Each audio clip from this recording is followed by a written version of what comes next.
I took malaria medication. Yeah. And the kind that I took gave me like very vivid, extreme nightmares. Yeah.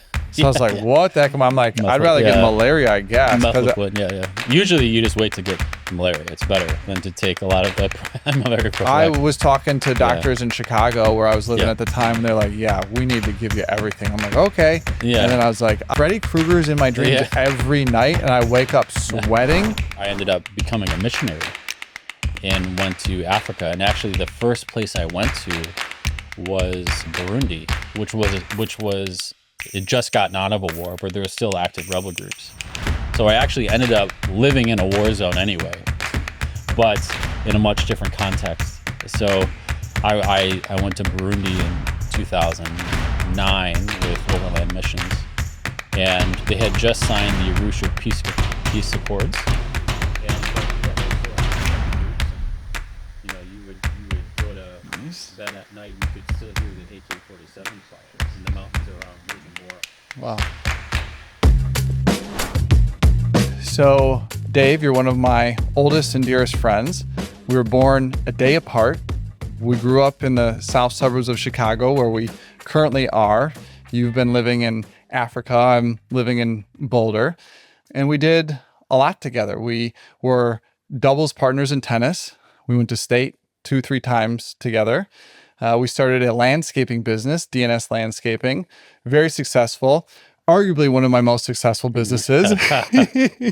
And we've traveled all around. I've visited you, spent a lot of time in Africa with you, and we've been good friends for a long time. I was honored to be best man at your wedding, and the stars kind of just aligned to where we could connect, and love to help share your story, kind of your thoughts, your path, and some of the things that you're up to. What are some of your early memories of our connection? Do you remember our first meeting? In fact, I remember our first meeting, the very first, which was an AYSO soccer team. I think it was like 3rd grade or something. And we were on the same team, and you were hiding in the the playground. I didn't want to practice. You didn't want to practice. No. Yeah, that was I was hoping it was a better start. But it was very fun because I think you were trying to entice me to join you. Oh, funny. In the tires, hiding in the tires. Don't do what these guys are doing. They're mean. Crazy. This is crazy. So that I actually distinctly remember that. And then I somehow realized we lived down the street from each other, and we may have also been in the same class. And so then it was like, oh, we got to like hang out because I remember in our immediate neighborhood, there wasn't a lot of kids our age, right? It was just sort of you and I, and like we discovered like, oh, John Meyer, the Clark girls. Yeah. Like CJ kind of moved to the neighborhood later, like high school or something. Yeah, but like so it was like, oh, we can start hanging out. So that was the very first memory that I have. And what was hanging out like? Like what kind of stuff were we doing? Yeah, I mean, I think we always bonded on like a sense of adventure and discovery. You know, we were always running around in the forests. We're always kind of grew up right next to the forest. Yeah. Out in nature, building forts, doing a lot of sort of. And a lot of bikes. A lot of biking around. Mountain bikes. That's right. Yeah. And kind of a shared sense of humor. Yeah. I think we had a lot of the building blocks of what's kept us connected all these years, way back then. Yeah, I tried my best at soccer, I would say. I mean, I went for the high school team in freshman year. I mean, you were a star there. You were the captain of the team, and you were I think. And then you were also the kicker for the football team. Right. And then I'd be practicing tennis all year. I'm like, I'm going all in on tennis. Yeah. And then you would just show up at tennis, not really practicing much during the year. And then we would just crush. Like you, that's how I remember you, is you were always a very strong athlete. Oh, thanks. Yeah, no, tennis was sort of, my dad was really into it. It was my dad and my brother's favorite sport. And I think I just naturally, followed suit, and we would play every now and again throughout the year. But then, come springtime, it was fun. It was because you were lefty, I was righty, and we were one of the only doubles pairs where we had the inside forehands. That was our thing. I remember that. Yeah. Yeah, tennis was good. And then we did DNS landscaping together. Yeah. What do you remember of those times? I I remember I remember I think we would just follow around professional landscaping crews, knock on the door and just offer to do it for like half the price. And then the few people who would take us up on the offer, they were like, okay. And then we kind of hacked our way through the first jobs. But as a kid, it's like, oh wow, you're making cash immediately at the end of the day. And it's amazing what you can actually charge for landscaping. That's what I remember as well, is like the figures were much bigger than you think.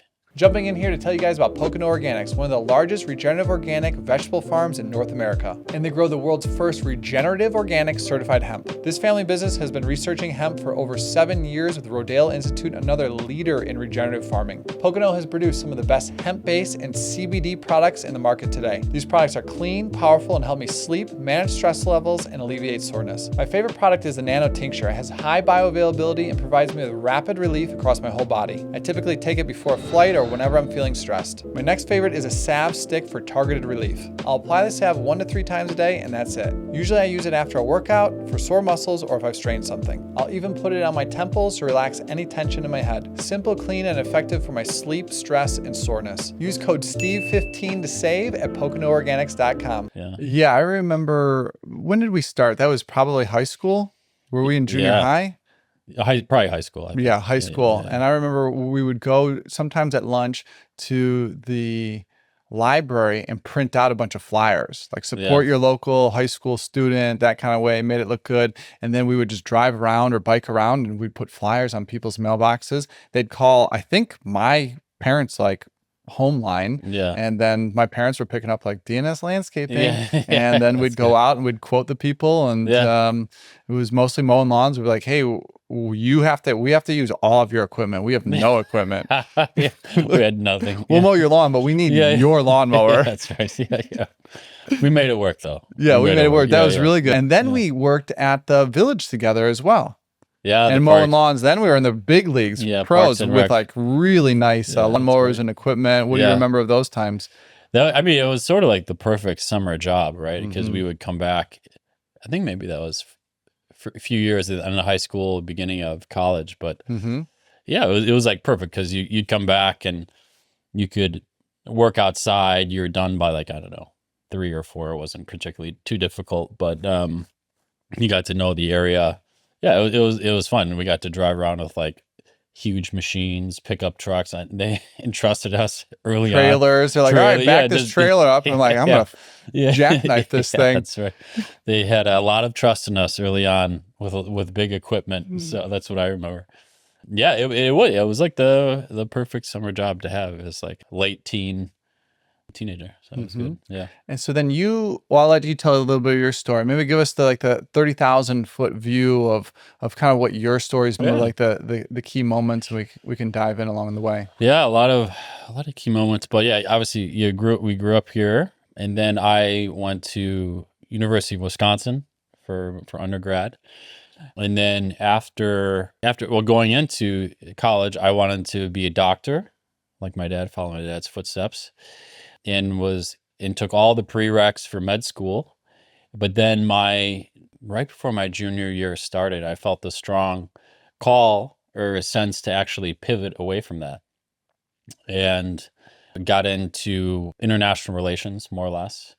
And it kind of dove into this world of international, like, politics, economics, and business, which I found it just fascinated me. And so did that for, until I graduated. Studied Arabic, and I got to go to Oman on a scholarship from the State Department to study Arabic at a university there. So that was like a very cool experience. And then after that, I was kind of searching for what to do. When we graduated, it was like the height of the Iraq War, right? It was 2008, 2009. I had studied Arabic, so I was thinking of like, I don't know, like military, different tracks within the government, what I could do that seemed adventurous. That was a big thing for me. I wanted to like have an adventure at that time in my life. But again, kind of felt a strong call away from military, primarily driven by, I would say, motivated by my faith. I recall one day sort of walking down the street where I was like, I had this very distinct impression of like, at that time, the, height of the Iraq war, we're hunting, terrorists in Afghanistan, all this stuff. Osama bin Laden was like the worst guy. He was number one on like the FBI terrorist list and all this stuff. And I distinctly thought to myself, I could devote my entire life to like, I don't know, tracking terrorists like Osama bin Laden or something like that, and essentially killing them.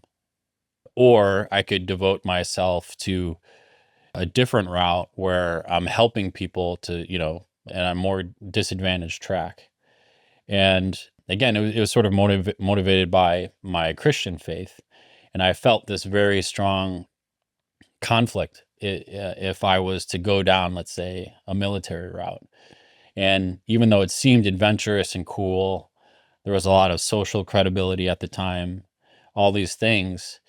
I had this like deep gut sense that it wasn't the right fit for me. And I don't know if I could have devoted myself to that, So through a lot of just the discernment and prayer and seeking different things out there, I ended up becoming a missionary and went to Africa. And actually the first place I went to was Burundi, which was it just gotten out of a war, but there were still active rebel groups.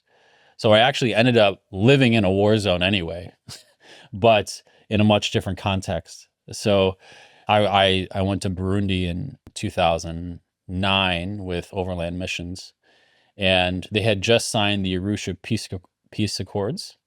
But yeah, there's still active rebel groups, and you would go to bed at night and you could still hear the AK-47 fire in the mountains around Bujumbura. Wow.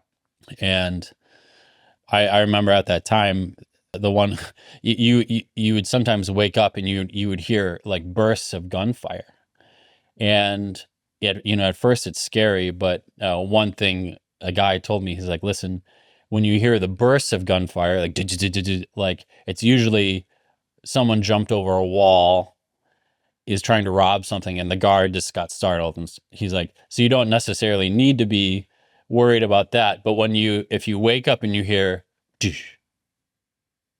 that means they're taking aim, and that's when you have to hit the ground. That's what someone told me when I was there. And did you hear that? You would hear, I mean, rarely, Wow. but sometimes you would. Mm-hmm. So, but anyway, like kind of long story short, when I went to Bujumbura, the first sort of project that I was working on with Overland, there was supposed to be some humanitarian projects going on that the funding ended up dropping with them.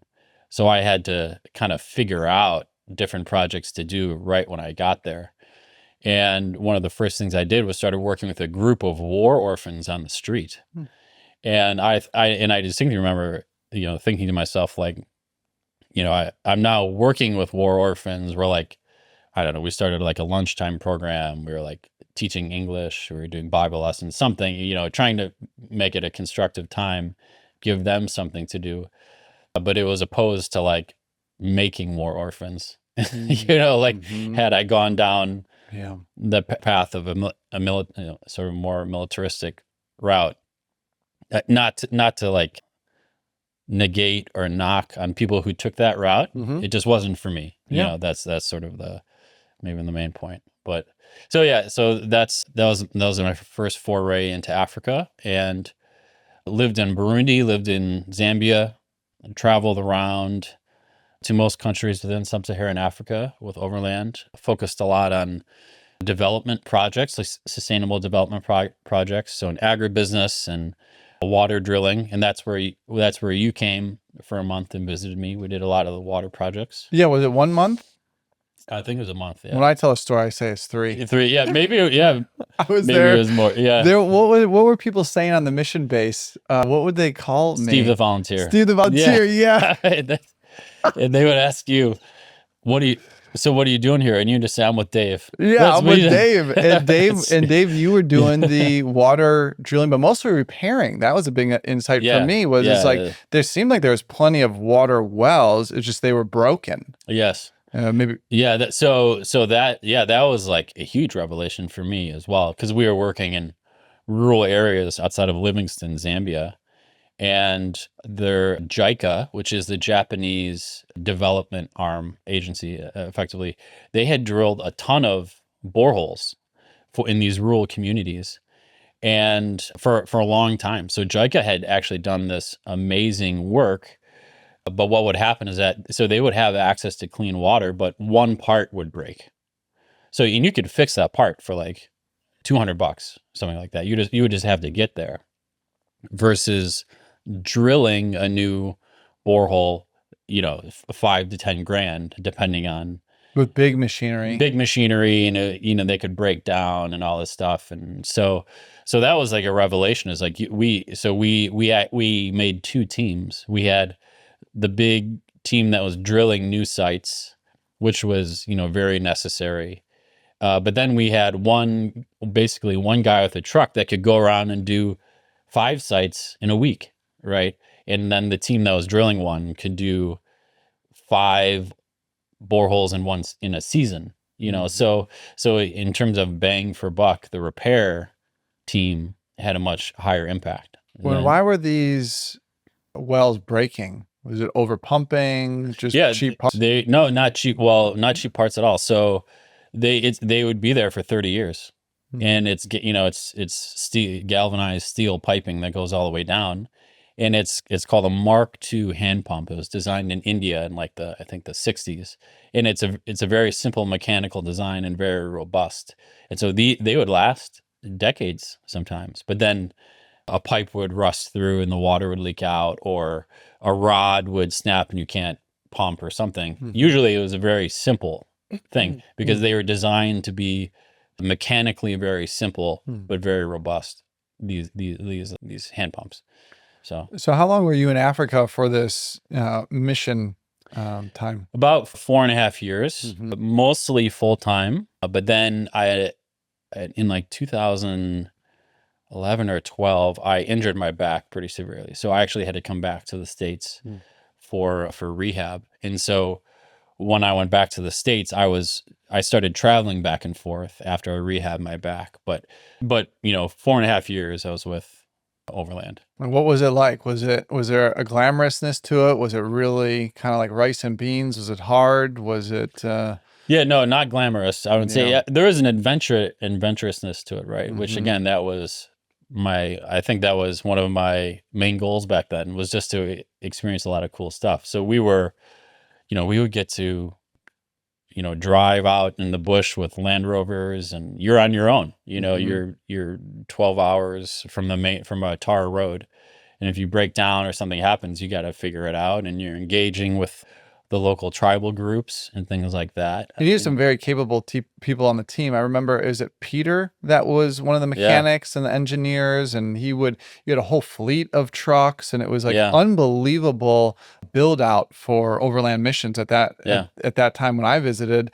I was very impressed. It was on the Zambezi River, so just down from Victoria Falls, one of the 7 wonders of the world. And what rapid are they? 14. Okay. Yeah, And how many rapids are there?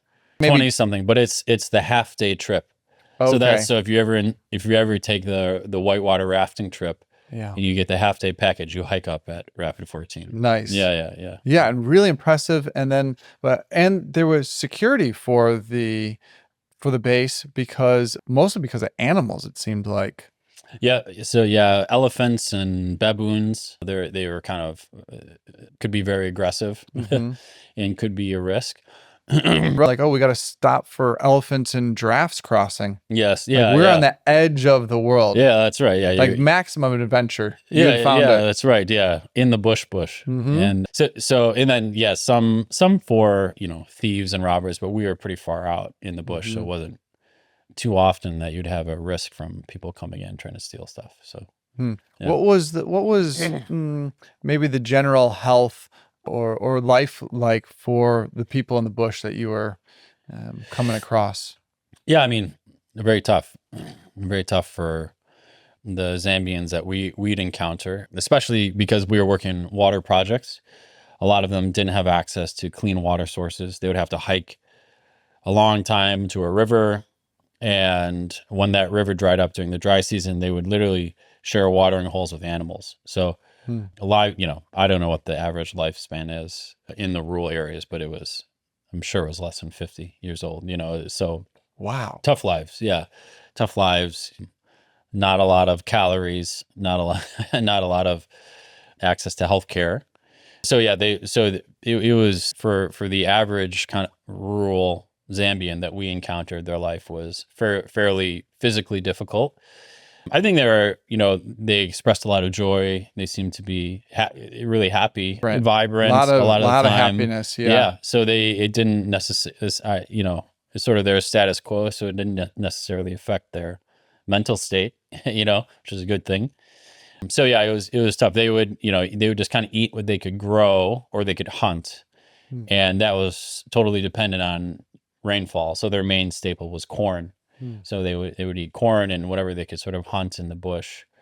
But sometimes if it was a bad rainfall or something or a bad crop, you're in trouble. So Hey, I just wanted to jump in here and give a quick shout out to the sponsor of today's podcast, B Micro, the easiest way to sneak vegetables into any meal. Due to soil depletion, GMOs, and monocropping, Americans are not getting enough nutrients. So in 2018, I founded B Micro, the first freeze-dried microgreens company in the US to help Americans get more concentrated natural nutrients into their diet. Microgreens are a phase in the plant's life when they're 14 days old and naturally the most concentrated in vitamins, minerals, nutrients, all the good things that we need. Our microgreens are grown here in the US in soil and a greenhouse. They're certified USDA organic and regenerative organic. We grow, wash, and freeze dry them to extend their 1 week shelf life to over 1 year, allowing us to ship anywhere in the US without the worry of spoilage. We have 2 flavors, broccoli, backed by over 2,000 studies on sulforaphane and its powerful detox benefits, and a blend of red cabbage, radish, and broccoli, the most potent detox formula we've tested, offering you the most bang for your buck. Easily sneak these microgreens in any meal. Eggs, smoothies, pizza, pasta, even your kids' mac and cheese, you can't even taste it. Use code STEVE15 to save at bmicro.farm. What did like family, community, faith look like for yeah, many? yeah. I mean, for the Zambians or for us? For the Zambians. Zambians, they lived in villages, so everybody lived in one central area. They had, it was often very close knit families, very close knit communities. So it's sort of, one man would have multiple wives, but they would all sort of live in the same area, so all the half brothers and sisters would be together. Yeah, but they stayed very close, and that was sort of their identity, was their tribal group or their family. And for better or for worse, throughout the history of Africa, tribal groups have been, the identity. But yeah, so I would say overall they were, as close knit communities. So How would they respond to like the mission work? yeah, a lot of them were. I mean, it would it would take time. Sometimes a lot of them they're just open and naturally curious, and they're very nice and hospitable people. So they were open to receiving outsiders. But you had to you had to respect the tribal structures and chain of command, for lack of a better term, right? You would talk to the village elder, and you'd have to get a blessing from the head chief who lived in another part of the area. And once you respected their like cultures and their like, ways of doing things, you can engage with them. And it was pretty, I mean, it was pretty easy to engage with Zambians because oftentimes it was sort of a novelty to have people coming from the outside. So people would just come anyway, like, what's going on? And then we played soccer. They love playing soccer, they love playing soccer. And so we had a number of ways to connect with them. And yeah, so it was, I would say mostly well received. And then obviously in the nonprofit world, you're often like bringing something, but you have to be like very careful how you introduce it into the community. So it's not just straight handouts. But when we came with an agriculture project or a water project, we would get the community involvement as well, which is very important for its like long-term success. So Was there ever a teaching or a lesson or a story from the Bible that they seem to resonate with first? Is there a way that you entered in where to start teaching of, the Christian faith and beliefs Yeah. that seem to resonate most? Most of them were familiar with church. So Hmm. it wasn't totally foreign Okay. in at least in the part of Zambia we were in. Ah. So it wasn't necessarily totally a foreign concept. But there's a lot of, like, just looking at the parables of Jesus, he used agrarian terms all the time, farming terms constantly, Okay. because he lived in an agrarian society for the Mm-hmm. most part. So there's a lot of parables in the gospels that you can share that are very relevant to their everyday lives. That talk about planting and seeding and sowing and reaping and harvesting, and so it's terms they're familiar with. It's like, oh, he's like talking to me. I'm a farmer. So, Mm-hmm. but I mean, overall, I think the message of like the gospel resonates with them and probably everybody, because it's good news. It's accessible to anybody. There's no qualifier. You know Mm-hmm. what I mean? It's you don't have to have a certain level of education. You don't have to have a certain level of like wealth. In fact, it's often the reverse. The people who accept it because they say, "Oh, this is like, this is a free gift. Yeah, I could have access to, I could have a relationship with the creator of the universe simply by belief." Mm-hmm. So I think anybody can get behind that, and yeah, so that was what we came to talk about mostly. Any stories coming to mind? Any from your time talking in that kind of a way of just your time in Africa? Anything that really surprised you? Any lessons? Um, anything showing up for you Yeah, that way? no, I mean, one thing that impacted me a lot was I saw the limitation of the nonprofit world that I was in outside of, let's say, missions work that's focused on, let's say, teaching the Bible, or preaching the gospel. A lot of it is based on like physical handouts and needs, which is needed to a degree, but can have very limited impact. And what I observed is that actually the organizations that seemed to have the most long-term impact, for better or worse, were for-profit entities, large mining corporations, business. They were the ones that were sticking around. Is more sustainable? Yeah, it's more sustainable because they had some profit model They're where not they just were, giving yeah, away they're to just get giving people's away. Yeah, favor. yeah. Okay. So that's what I saw. But unfortunately, the story in many parts of Africa is that it's mainly been through resource extraction, right? And there hasn't been a lot of the wealth hasn't been shared with like the local communities. So that impacted me, and it was one of the reasons that I pivoted into the for-profit world and wanted to, Hmm. and eventually found my way back to Africa in a for-profit context. Yeah, I think that's what things. So from Africa, you were there for about 5 years, and I was probably with you at the very tail end of it, Hmm. right?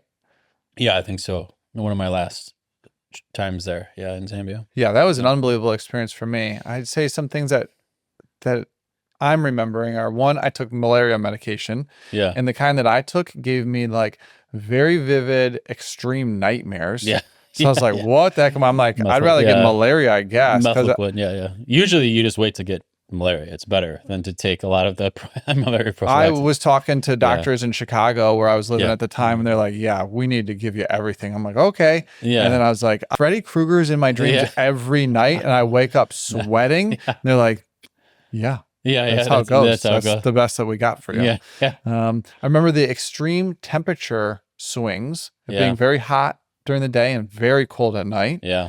Maybe the place I've seen the stars the clearest. Hmm. How happy and joyful the kids were, and they'd have toys made out of like plastic bottles, Yeah, and they're just simple, happy, big smiles. And it's just like, wow, they don't have access to water. This whole school doesn't have water. And then we'd repair it. And I do remember the everything made really well because everything was like really heavy. That's right. And big Yeah. teams. And then just like the African workers, man, they worked so much. I mean, I was new to it, but they worked so much harder, and they were just like so resourceful, and calm too. There was one time where I was tasked, they're like, all right, here's a Steve the volunteer task. Why don't you go burn like a clearing along the fence? And me and another did it, and the fire got out of control. Yeah, I remember that. You got out of control fast. You almost died. And I was like, this is, and I'm on the side of it's like the fence is on the side of a cliff. And I was like, what the heck? We're going to burn this whole place down. Yeah. I was like, was that your first controlled fire? That was my first controlled fire, and it did not good. And I was with another, with a missionary, and he's like, here's how we do it. Yeah. And we weren't doing it good. And we had these like sticks to like whack it out, and we're like yelling. And then the two African guys that were working on a house or something just ran over, and then they just put it out easy. And they're like, yeah, man. That's all you gotta do. Yeah, that's what you got to do. I was like, I don't want to do this anymore. Yeah. I'm like, I need a new project. Yeah. I remember that. Didn't one guy he had to pull you from it or something? Or no, maybe not. I think all I'm remembering was the fire was getting out of control fast, because we're burning grass. Yeah. And then it's like you burn a little bit and then you whack it out just to keep it clean along the fence line.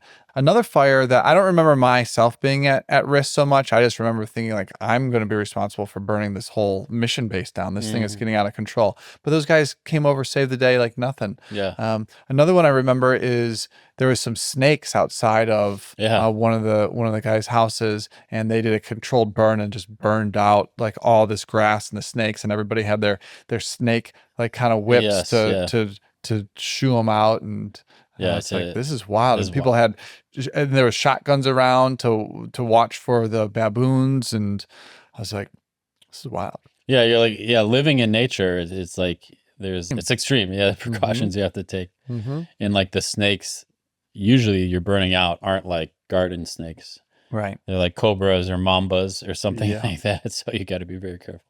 Yeah. Yeah. And then every once in a while we go into town. You'd be like, oh, let's go to like the 5-star hotel and have like a lunch or something like that. It's like amazing that there's people, I don't know, it seemed like just an hour away that had no water. And then you can go and be at a 5-star hotel where there's wild animals, or maybe it's almost like a zoo within the hotel where they've got giraffes and just like cruising around the hotel. You're like, this is unbelievable. Yeah, right. Just the diversity and the extremeness of the space. Yeah, for sure. That's sort of a characteristic you see a lot in Africa is the disparities in, how people live and wealth. Not much of a middle class. I didn't notice. I wonder, is there addiction in that area to alcohol, pharmaceuticals, to maybe hard drugs? Alcohol for sure. Okay. Yeah. So that was actually a huge issue in the villages, particularly closer to the cities, is that guys would get their paycheck and they would spend it in one night at the bar. Oh, wow. And then their family has nothing to eat. And oh, stuff wow. Like that. So, so there was huge issues with alcohol addiction. I don't think like pharmaceuticals, the harder drugs were more in the cities, in the big urban centers. And I forget what it was, but there was things that, that would go around. And a lot of times people would just spend their day drunk or high on something. Yeah, just zombie mode. Yeah, unfortunately. Yeah. I remember after Zambia, I went down to South Africa to Cape Town, and I experienced many people on some type of cocktail of, it was like meth and fentanyl, and it was like very inexpensive, highly addictive. And in Cape Town, it's like that might be some of the greatest wealth in Africa, next to some of the most poor people. And when I was visiting you and all this, I was on like a 1 year around the world. I just kind of stopped corporate America. I'm like, what am I going to do next? Let me just search for adventure and inspiration and teachings, and just like listening, like what's next for me. And that whole time, this was at the end of the travels, I was only attempted to be robbed 3 times. Once in Vietnam, that was not a big deal. But then twice in like 1 week in Cape Town. Oh, yeah. Very organized. And I was like, it's like, whoa, this is dangerous around here. Like even in a group of people, they're like, and then they would just laugh about it. They're like, we didn't get you. No, really. Yeah, they're just like nobody. They weren't like mad about it. They're like, Yeah, yeah, we're yeah. just gonna try and get you. And they're patting your pockets and like, look at your shoe, and they're having you like spit. And then I'm like, whoa, what the heck is this? They're trying to get you Oh, all that's confused. crazy. And then I was able to get out of it. And then like, yeah, we didn't get you. All right. And then they're like, next. And then I was like, Wild. it was I've wild. never They were heard of well that. dressed. They're like, yeah, we make a lot of money doing this, just this. robbing Were you just tourists. by yourself? I was with a group. I'd actually met somebody, Yeah. Anita, and I was with her and her friend, and then I ended up moving to Berlin and living with Oh, her, yeah. dating her for Okay. quite some time. Yeah. So I was with Anita, but she was quite a bit taller than me, and they weren't going for her. They were trying They were to maybe they're like, look at this nerd. guy. Oh man. Yeah. That's crazy. I haven't heard of it. I mean, South African crime is on like another level than any other country that I've traveled to.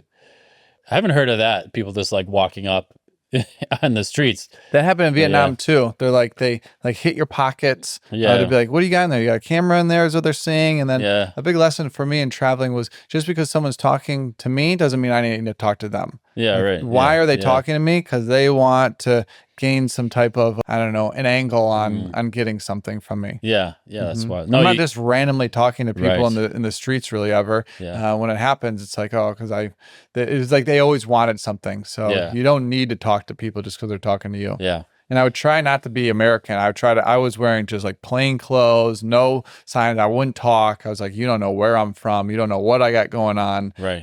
But yeah, I was, south in Cape Town. Yeah. They liked what I had going on.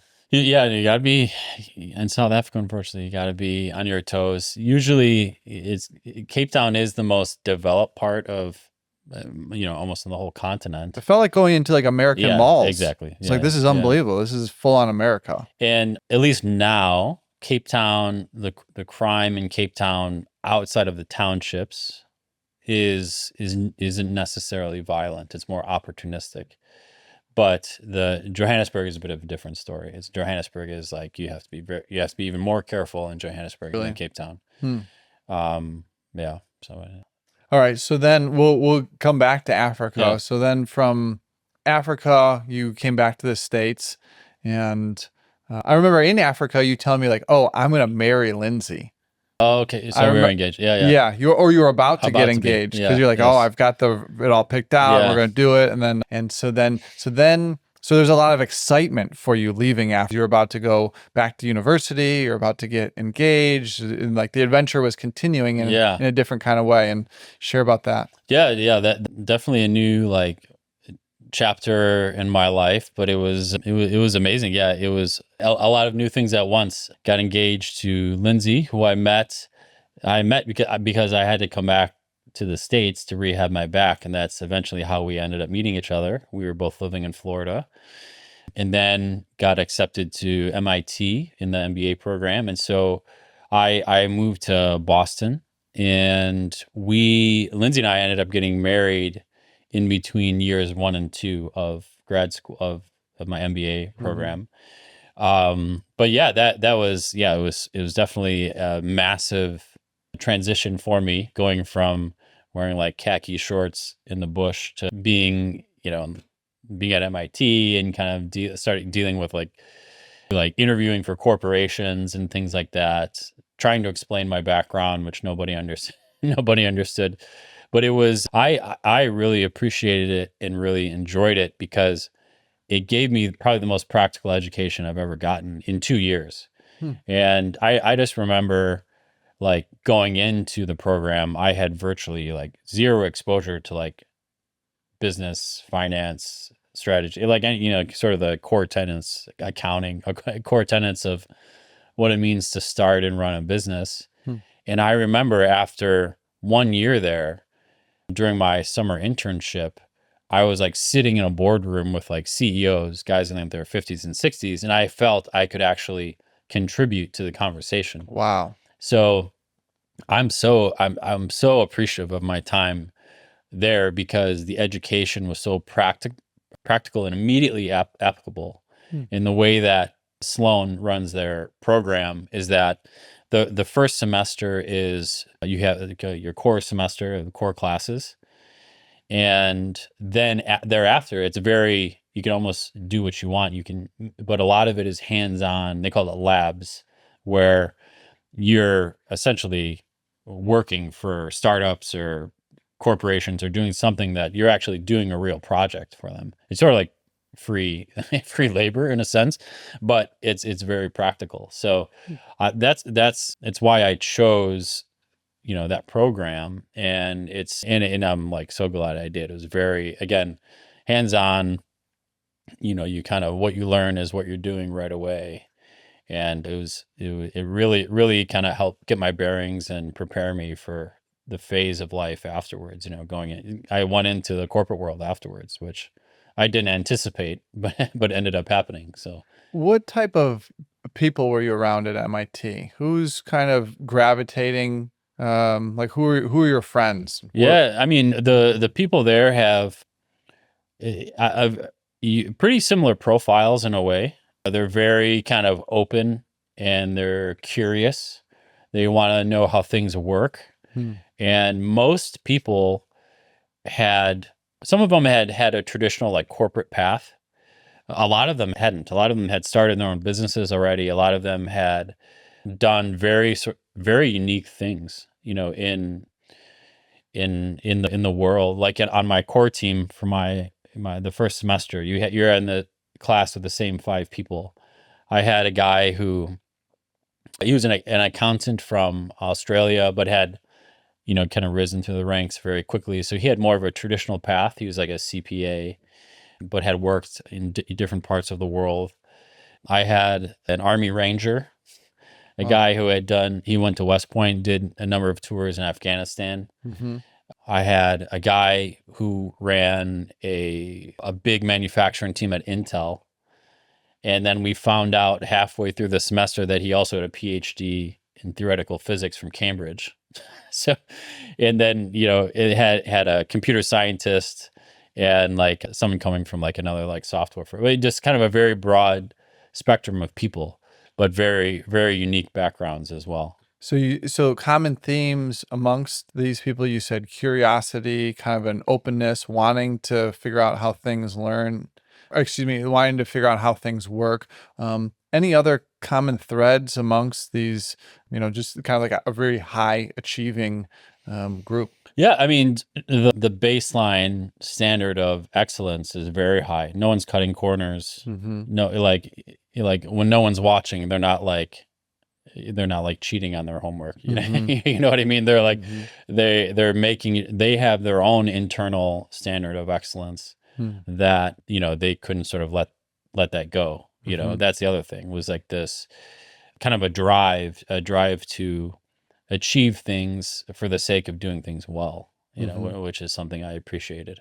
Okay, so from MIT, then you kind of surprised yourself and went into corporate America. Share Yes. about that. Like Went what? into finance, in fact, Mm-hmm. which, going into MIT, I wanted to be back in Africa as quick as possible in entrepreneurship. I ended up going to Goldman Sachs, which I couldn't have been, more different, basically, but for a few different reasons. But it was a good experience. Again, another like core learning experience. So I joined the asset management division within private wealth within asset management, and my job was essentially investing, portfolio management for large endowments, charitable endowments, as well as high net worth families. So in terms of an education in finance, it was actually incredible because you learn about every asset class. You learn about how the markets work. Again, going back to like understanding the mechanics of things like that. So and it was also one of the only jobs in finance where you're your own boss. So that was incredible. A lot of my classmates who went into finance, they went into investment banking or things like that, and that's a very intense life, and you're essentially you're a cog in a wheel, to a large degree. You get paid very, very well, but you're working, 80 to 100 hours a week Whoa. nonstop. So, And is it more of like a sales type of a job when you're an investment banker? Are you trying to bring in, or what do you so do? managing directors, the higher ups, it's mostly sales. You're trying to win deals. Mm-hmm. So investment bankers help they help buy and sell companies. Oh, So you can represent the buyer or seller, or you help companies raise money through equity or debt. Hmm. Usually in the public markets, sometimes in the private markets. So those are sort of the four main functions of investment bankers. So it depends on what team you're on. Most of them you get siloed by industry. So you're in the industrials, or you're in TMT, or something to that effect. And then you're doing all of the above for companies within a certain industry. So you get to know how they work. But it's super intense because deal timelines are short. They're complex to like get together, and the fee levels are very high. So the competition to win the deals is huge, both between banks and internally within the teams. is that one of the most expensive ways to raise money? Is to go through like a Goldman Sachs and get So support from them? yeah, so you only go through Goldman or the big banks usually when you're like going public. You're like you're listing on the public exchanges, or if you're already a huge company or institution yourself. Okay. So there's cheaper ways or more expensive ways to raise capital, but it all differs upon what stage of growth you are as a company. Are you just starting? Are you mid stage? Are you growth? Whatever it is. So you were at Goldman for 4 or 5 years. 4 years, yeah. 4 years, yeah. What was like? Where was your kind of heart, soul then? I hear you saying you wanted to get back to Africa as Yeah. fast as possible, but where were you? Like downtown New York? I was in Boston. Oh, We you in were in Boston Boston. still. Yeah. So it was at one level, it was very difficult. Coming again, big cultural shift coming from sort of missions environment, and then into like a university environment, which is very collegial, to the corporate world. So there was a big cultural shift, which I always fought internal battles with. But again, I was also appreciative of the time because I learned a lot. It was probably the best job I could have had as being newly married, and we started having kids. And because we realized like we didn't want to be, I didn't want to like be traveling a ton. I don't want to be working a ton of hours, especially in the first few years of marriage, which are you're still getting to know each other from for better or for worse. And so I think it was probably the best job I could have had right out of my MBA, given where I was at in life. So, but again, there was sort of a big there was a big cultural element to it where it's a corporation. It's bureaucratic, and just like any place, there's 40,000 employees or something. So going from being totally solo in the bush, running things to a 40,000 person organization is a big shift. So So then from Goldman, you continued on to similar work at a different firm? So Goldman, I went to Eventide Asset Management. So that was more direct investing. So Goldman was more wealth management, where I was working with families and in endowments. We were talking about what their goals were long term. We were creating portfolios based on that. It was a lot of winning assets as well. So there's a big sales component to it. Whereas when I went to Eventide, there wasn't a sales component. I was just investing dollars that came in through the funds that we had. And looking back on it, what were some of the best investments of that time? Well, I can say what some of the worst investments were. Okay, Because that's it was probably a even more wild time. fun. Yeah, because so I joined right around the SPAC boom in the U.S. So When was that? that was like 2019, 2020, 21. Okay, and what's that mean? SPAC stands for a special purpose acquisition company. And essentially what happened is that there was a big push where companies who are private could list via this thing called a SPAC. A SPAC is a company that would list on the public markets. So you'd see it'd have its own stock ticker, but but it's not an operating company. It's just a pool of assets. It's a pool of money that looks for other companies to buy that are private, and it takes them public. So over here, there's a private company. There's this listed company that has I don't know, a few $100 million in it. And then they say within 24 months, we're going to find a company to acquire and bring public. And so people invest in this company, they put money into it, and they acquire this company, and the stock ticker flips to be the name of the private company in like one day. So that's that. So there was a big push of those in 2019 to 2021, especially within the industry I covered, which was mobility. And so you had all these companies popping up talking about autonomous vehicles, electric vehicles, like nitrogen, like all these different fuel cell type of, and the main difference between SPACs is that they could shop the deal around to investors without any historical financials. So Wow. they could just project future revenue streams, and it was okay, it was legal. So you had all these companies who essentially should have stayed private, excuse me, and been venture, and had very little operating history, and some of them had no revenue, and they were going around saying, we're going to go public, and if you invest in our company in 5 years, we're gonna have all this money based off of we we're just gonna made have this $10 number billion up. in revenue in 5 years. Whoa. Look at this spreadsheet. Oh, well, it seems like an opportunity for a lot of funny business. Oh yeah. So I talked to a lot of people. Some of them went to jail after they went public. Wow. Yeah. So I talked to for what? For lying to the investors, saying that lying to the investors. They're like, we're gonna be 10 billion, and it's like you're not gonna be anything. Or the product they had wasn't even real. Oh wow. Or it was like not totally fabricated, but it wasn't what they projected it was. I'm surprised any of this was even allowed. Right. Yeah. Well, where is it today? Can you? Yeah. So a lot of those companies are, they're big. Some of them are big, like electric vehicle firms, like Lordstown Motors, like all these things. They're going bankrupt. No. They weren't necessarily corrupt. Some of them just didn't have the market yet. They weren't mature enough to go public, but they did.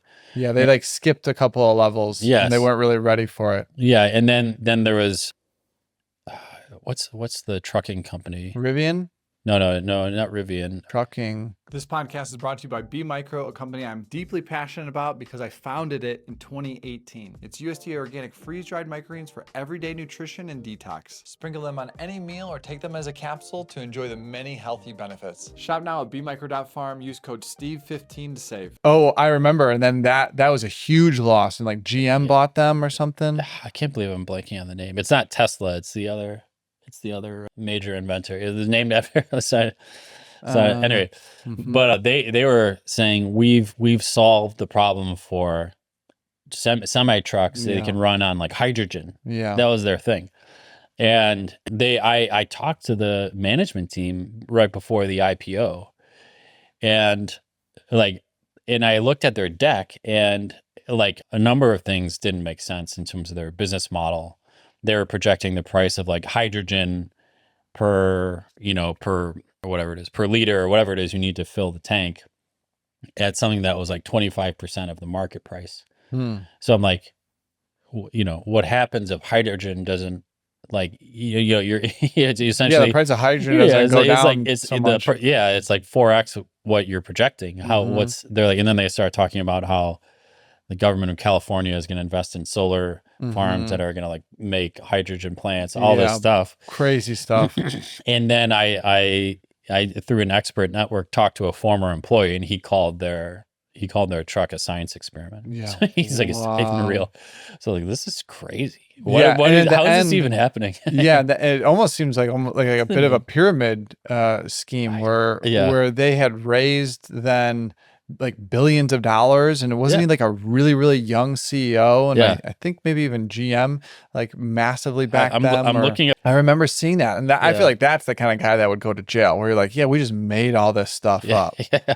So during my time, it was mostly sorting through nonsense like that, like sorting through like these are like we had there was so many SPAC deals coming at us.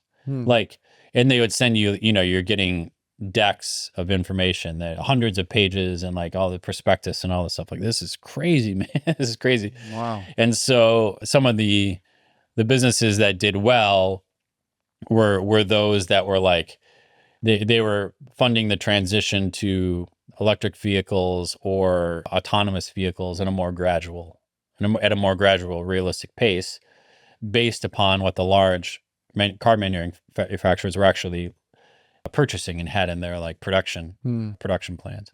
So when you're reviewing these decks, what would you say? What were like the top kind of three things you were looking for? And we could look at my Nikola. Oh, Nikola. Oh, okay. Yeah, I can't believe I forgot. Yes, I mean, yeah, you just sort of break down the stories, and the way, I was sort of taught investing is like it's stories and numbers, and both have to make sense. Mm-hmm. But the story has to make sense first. It's not worth it jumping into a bunch of like financial models and projections if the story is totally irrelevant and like disconnected from reality. So that's how I approached it, is that I would first try to understand the story of what this company is doing. How are they making money? What market are they selling into? What pain, what the basics, what pain point are they trying to achieve? Who's the management company? Who's on the board? Like, you can like the highest predictor of success of any company is who's running it. So, these companies would have management companies? Managers, Like, sorry. Manager, okay. Who's running the company? Who's running? Managers Okay, yeah. of the company. Yeah. So it's sort of basic things like that. Mm-hmm. Yeah. So that's what I would sort through first, and I would sort of you understand the story of what they're trying to do, and then you jump into the numbers and kind of run out the models and things like that. So that's how I would approach it. So from what was the name of that company again that you were working Nikola. for? Okay, that I worked for. No, Yeah. Eventide. Eventide, great. Yeah. Any other key lessons or teachings that you want to share that then helped you into this next phase? So Eventide was all about what they called values-based investing, and not values in like the fundamental analysis term, but values in like ethical values. And so that really impacted me, because it showed that you can evaluate how a business is run and how successful it is based on certain principles, ethical principles. It's actually a high predictor of success. And they derived the values that they looked at from the Bible, effectively, started by three Christian guys. And I was so impacted by that, because I saw how real it was. And it's sort of like common sense. If you treat your employees well, you'll do better over the long term. If you treat your customers well, you'll do better over the long term. If you treat your supply chain well, you'll do better over the long term. It's sort of basic common sense, but in reality is not carried out, because a lot of people don't go into business with this as a framework to even operate. And so that really impacted me, and not only in how you can analyze a company, but how you can build a company. And the founders of Eventide really lived out that ethos. They sort of practiced what they preached. And so the Eventide as a company, we became very successful in the time that I was there. We grew to I think we launched went from 3 to 7 funds. We grew to 10 billion in AUM or something. So it was a very successful ride while I was there, based on those principles, which I sort of carried into and then I pivoted back to Africa and carried that back to Africa. I remember talking to you your time in Goldman and Eventide, and while you were at Eventide, you seemed much more uplifted, optimistic, happy. It seemed like they treated you really good at Eventide. Oh yeah, for sure. It's very very collegial environment. Very let's problem solve together. A lot like MIT. In fact, a lot of the people at Eventide went to MIT, so it had that sort of collegial problem solving openness to it. That's sort of environments where I thrive better. And then the opportunity to go back to Africa came up. Yeah. So I joined. I was always sort of in touch with my classmates who were working back in Africa, just out of interest. And one of my classmates went back to Nigeria, where he was from, and he and another guy tried to launch. They launched a mobility company, and they wanted to at first be like the Uber of Africa. That was back in 2015. But ride hailing is a very tough business in Africa for a number of different reasons. They pivoted more, focusing on the vehicle subscriptions and vehicle financing, and that business took off. So I kind of helped get their deck ready for their B round, financing, and they closed the B round. And I joined the company after that as the director of international expansion. So, and at that time we had 3 kids. We now had 3 kids. So we moved from Boston and moved the family to Ghana where we were living. And I was All daughters. all daughters. Yeah. Now I have four girls. So girl dad. But yeah, so we moved the family to Ghana, and that was, a very exciting time, very exciting moment. And it was something I didn't know if it would happen again, because we had settled into life in Boston. The Lindsay was doing very well. The kids were starting to get into school and all this stuff. And you sort of think, okay, you got to plant your roots. But Lindsay and I sort of made the decision, let's take the more adventurous path now, while the kids are younger. And so we did. We kind of rolled the dice and moved to Ghana, and back in 2022. And so what were you doing? What was the day-to-day of that job looking like? Yeah, so it was very much a startup, be around startup. So you're doing lots of different things. So my job primarily was to look after kind of new markets and expanding into different countries. Mhm. So that I was doing that, and we did that either through organic expansion or through M&A, through acquiring companies. So I looked at acquiring a lot of companies across Africa. So I was flying around, meeting with businesses, and that was super interesting. It was like very, very one of the most interesting parts of my job. And then we also started an electric vehicle unit. So we were starting to introduce electric motorcycles into West Africa. And I was head of that when it was started, like, first getting going. And then we were also raising a lot of money. So we were raising both equity and debt for the time that I was there. So talking to investors, and that was also very interesting, because we're talking anywhere from like early stage VCs to like, investment banks. We were talking to investment bankers. So it was that was another interesting part of my job as well. So How did your family do in Ghana? the family did very well, which I'm so thankful of. The kids they got into a great school. We were in a great little community. You sort of, as expats, you sort of live in these like little gated communities, and ours had about 25 townhouses in them. And at like 4 p.m. when the kids got back from school, there was literally 20 kids under the age of 10 that were just running, because there was no cars, and you just open the door and the kids would run around with each other. And it was such a cool experience for the time that we were there, and we got close to all of our neighbors. And so that was a very unique, like, communal living situation. You know what I mean? Like, at any one time you have like, 6 kids in your house that are like, 4 of them aren't yours, Mhm. so and so and they're just running in and out. So that was a very cool time. So Ghana was good to our family in that sense. We had a great community life. Great. We found a good church that was actually connected to the church we went to in Boston. Hmm.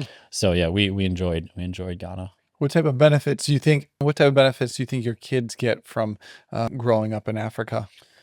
Yeah, I mean, they're exposed to a very, diversity of people from a very young age. So their school they went to was an international school, and it had like, 30 nations represented or something like that. And so even just within our compound, like, we had neighbors from like Germany and Tanzania and Italy and Israel and China. Wow. And Egypt. Like, it was like, Wow. we called it like the little UN, because they're so they're running around, learning to get along with kids from all over the place. Some of them who don't even speak English, and they're just like, but they still learn to play with each other. Did you come across many other Americans?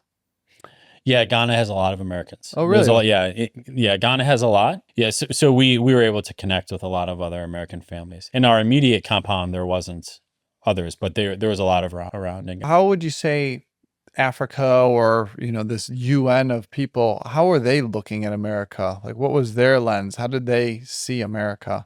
Sometimes it's hard for us to see Yeah, ourselves when we're, yeah, it here in depends. it. Each region of the world has a bit of a different opinion of America. I would say. Mm-hmm. I would say most people viewed it positively on a whole.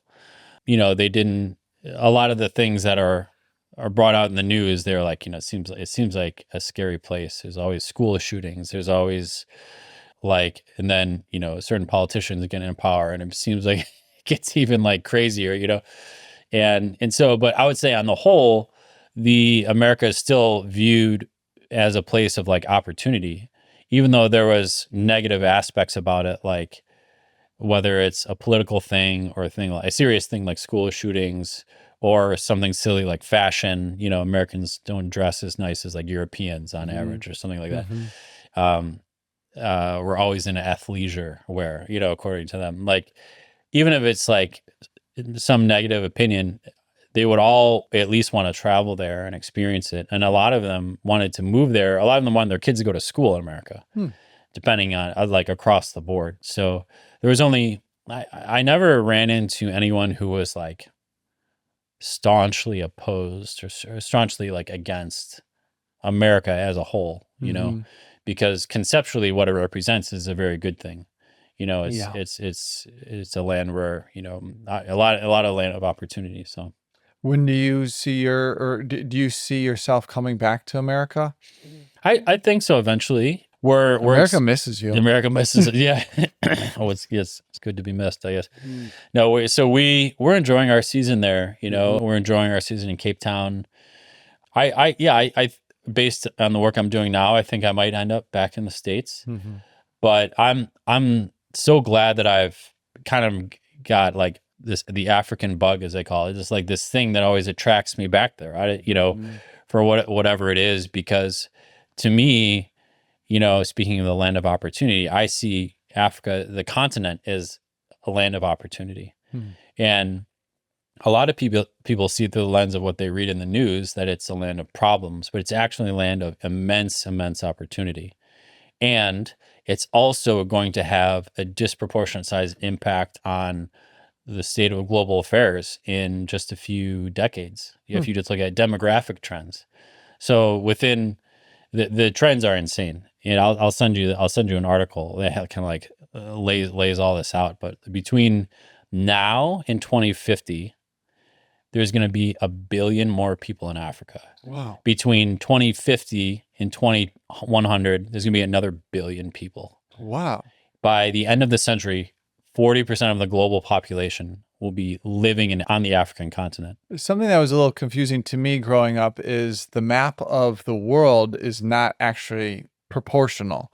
That makes North America look about the same size as Africa, when Africa is maybe 2 or 3 times bigger than North America. North. You mean Canada and? Well, maybe just talking about the States. Maybe just the States. Yeah, I think the States in landmass, it's probably is more than two times the size of the U.S. So it's a lot bigger than than I was educated on. Yes. From just like the average school map is like Africa's the same size.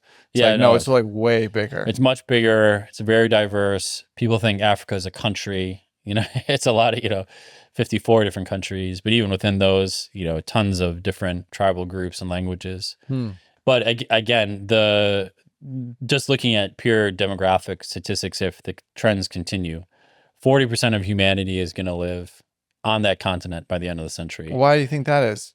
Because they're popular, because they're having so many kids. Kids. Okay, where a lot of places are having less kids. Exactly. Yeah. Yeah. There's negative growth. Negative growth. Yeah. And in fact, like everyone's, China is so big, but the population is actually going to start declining based on how many kids people are having in almost every part of the world except Africa and I think India.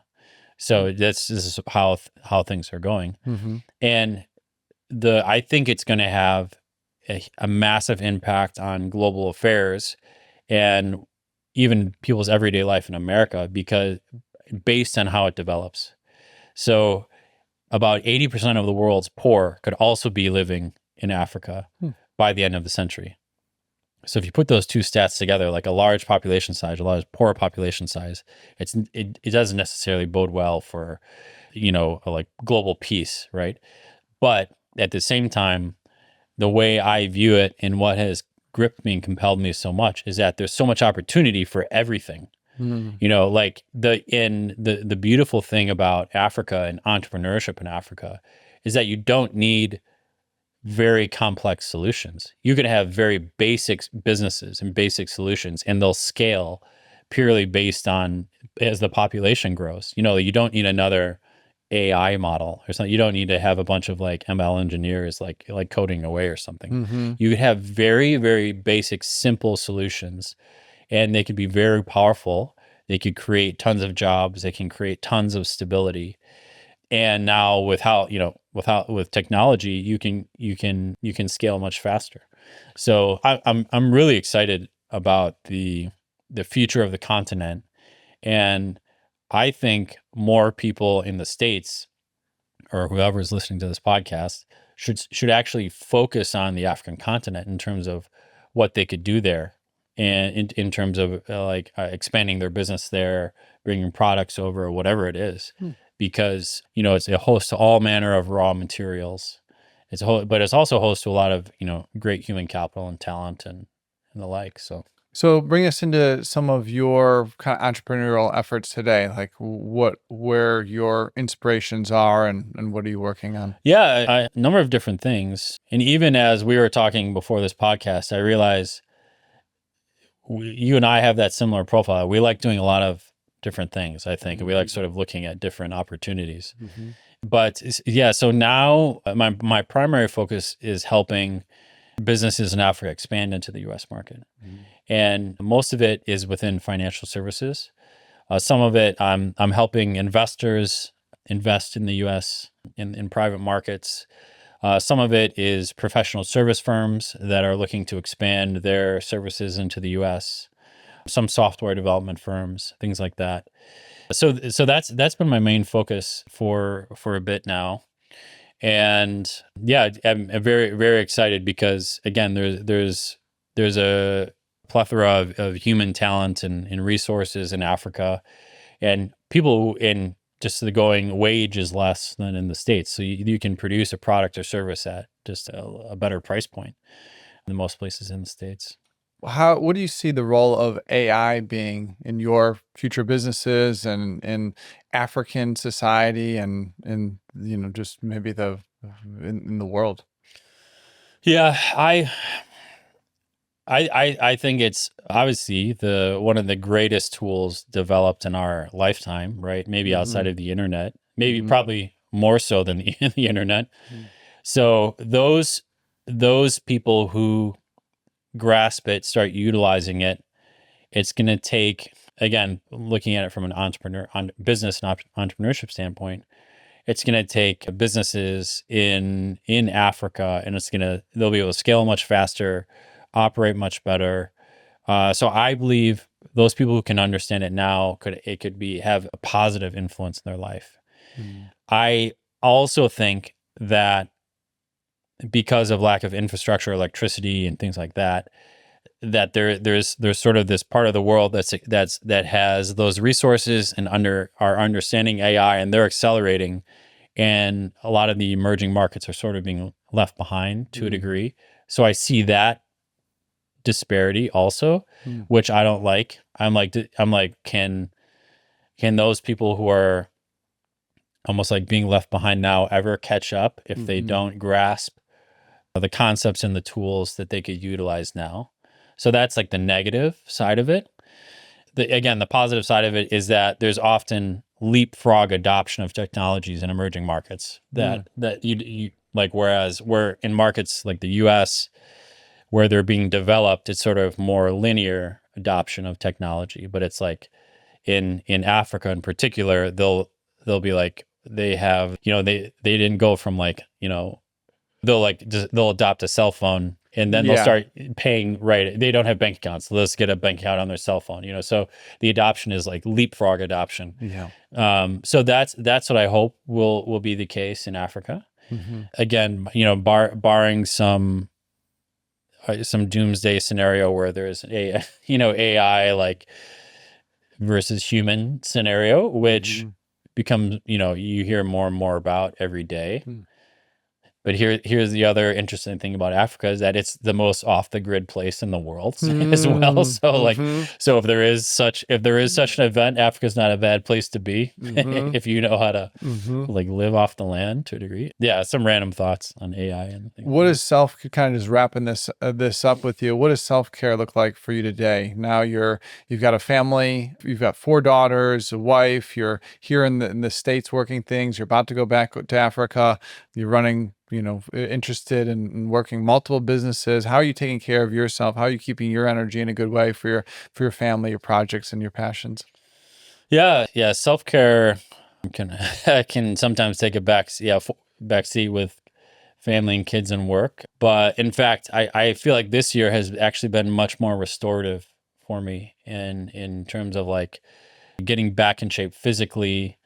In my other job, I was traveling a ton, which is not, you're sitting in cramped seats, not going on your back. You're eating a lot on the road. You don't exercise outlets. And so I feel like this year has been very restorative for me in terms of just like physically, just being more conscious and having more time to go to the gym and do CrossFit. And where we live in Cape Town, we're in like the mountains. So it's a lot of like walking or running and up hills. We're at the beach a lot.